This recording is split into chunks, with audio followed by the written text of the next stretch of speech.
would never do these because I've always found them to be tedious and time consuming. Those two things put together never lead to profit.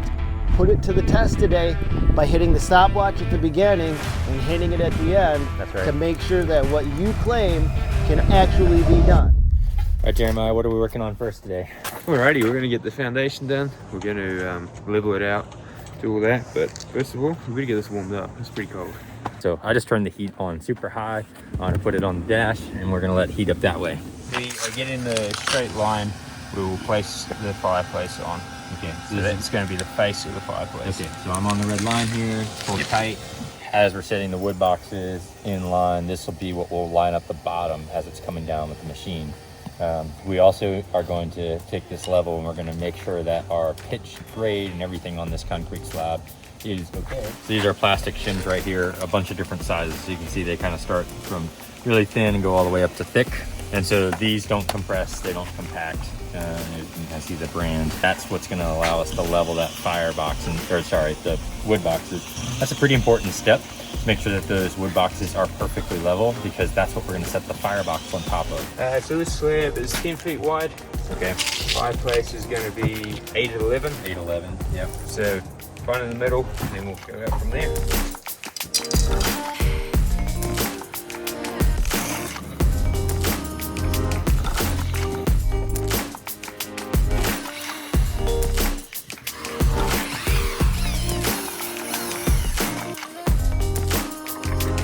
What we're doing right now is there's bolts on the bottom side of this crate, and these bolts, see that bolt right there? That bolt screws into the bottom, and that's what keeps it locked onto this pallet. So it's really nice when you're trying to transport it on site. This, you can go over all kinds of terrain, ups and downs, lefts and rights, tips and turns, and this thing stays locked onto that pallet. And then when you get a little bit closer, you just unbolt it. What we're about to use is these lifting hooks, lifting clutches right here. So this is cast into here. There's a steel frame inside of this wood box, and that steel frame is connected here. And these things really, honestly, it's really simple. They just nuts on there. See how that tab just like locks right on there. You want it turned towards the inside when you lift up. But that's locked in place right now. Again, right there, locked in place. Turn that tab towards the inside. This thing's ready to go.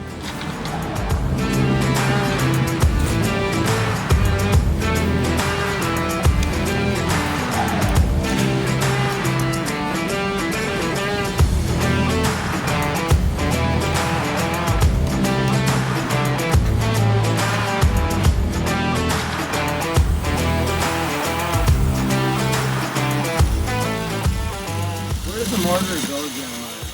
So in between the joints, so we'll wet set the firebox. So we're going to put a bead around the outside. We'll also fix that face, make that all look like one piece. Yeah, any damage, anything else, patch it all up.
Right now, we've got the chimney up here.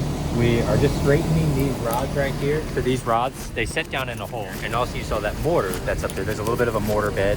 So we're gonna fill these holes with this ram set. This ram set is an epoxy. Once we put this in, there's only about 60 seconds for this to actually work. So the idea is we've got our wet set here. It allows us to slide it around, get the alignment of this chimney just right. While we're doing that though, this epoxy is starting to set up hard.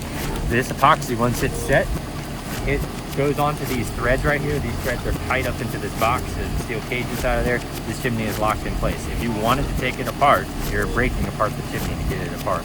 We've also, there's some lifting eyelet hooks that are right in here. We've also filled those in with mortar at this point. And the reason we filled those in with mortar is because we want to make sure that no water or moisture is getting inside of there.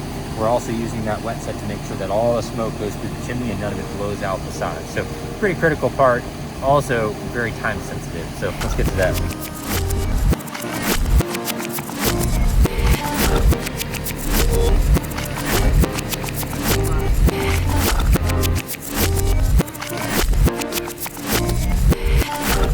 Alrighty, so we've got a 3/4 drill bit. We're going to drill down through the wood boxes. Insert these threaded rods. We do have bolts right here holding our wood boxes together, but this just makes sure that it stays on the pad and it doesn't slide or shift or move around inside of the space. So we're also going to put our stainless steel guard right here that keeps our fire brick in. What this does is it's super reflective because there's no thermal mass. It pushes all the heat out of this firebox so that when you're sitting right here, you get a lot of that reflective heat and that right on your face, and it feels really good. It does a good job of projecting the heat. So I've just put this brick keeper right in place. It just kind of has like a lip that slides in underneath here. Really important thing as you're putting this brick in, though, the pieces are labeled in the instruction manual. So this is a 40. Danny went ahead and put a 35 in there.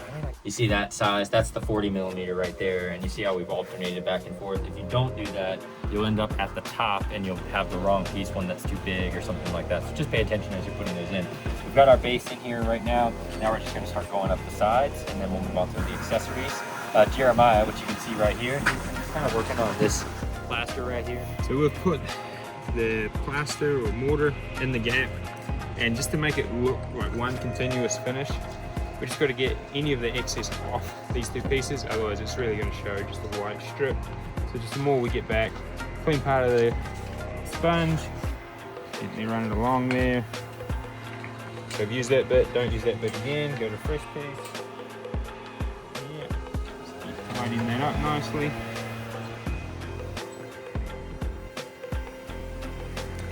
And you just want to get all your plaster in, get it set, do a quick round. That's going to keep it wet, give you a little bit more time. As it dries, you see more, you keep cleaning it off. We're just about ready to start our fire. Stanley just ran to the grocery store and he's going to get us some steaks. So we're going to get a fire going. We're going to start curing this fireplace and we're going to cook some steak on it today. Holes that are left from the lifting hooks, or lifting clutches.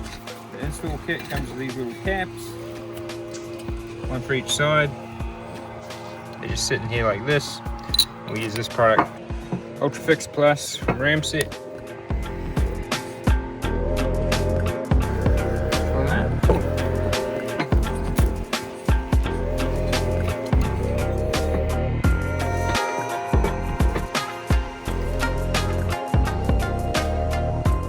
This is going to be our swing arm. What you notice in here is these nuts, or these, yeah, I guess it's kind of a nut. This is the bolt, right? These are cast into here, and so this is part of the concrete. So we're going to put this swing arm on here, and then we'll have our accessories. And then we're also going to put our smoker box on. And then Danny, let me see this, what you're holding there.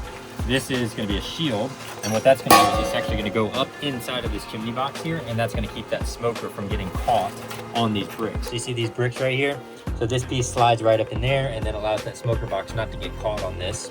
We've got a log guard, and we've got a couple other little extra things that we're going to get set up. So we're running this steel cable up through there, all the way up. You can kind of hear my wave at the top there in the chimney. So we've got this bracket right here, already mounted. You see we've got our log guard. I'm going to clip this onto there, and then what this does is it allows this smoke box to get pulled up into the chimney box. Yeah, so he's figuring out kind of what keeps the smoker in the right spot. You see there's a pulley right here. So this is a steel cable that's inside the chimney so that that doesn't melt. That comes all the way down to this pulley here system, and it switches to a rope about midway. And then this piece right here locks it in place. So we're just about accessorized. We're minutes from being able to start the fire. All right, what are we doing, Danny? Stacking wood. Stacking wood. Jerry? Putting 3 rods in, puts it to the ground. Kind of working from 2 angles right now, maybe even 3. We've started the fire already. Oh, I forgot to get one for Danny.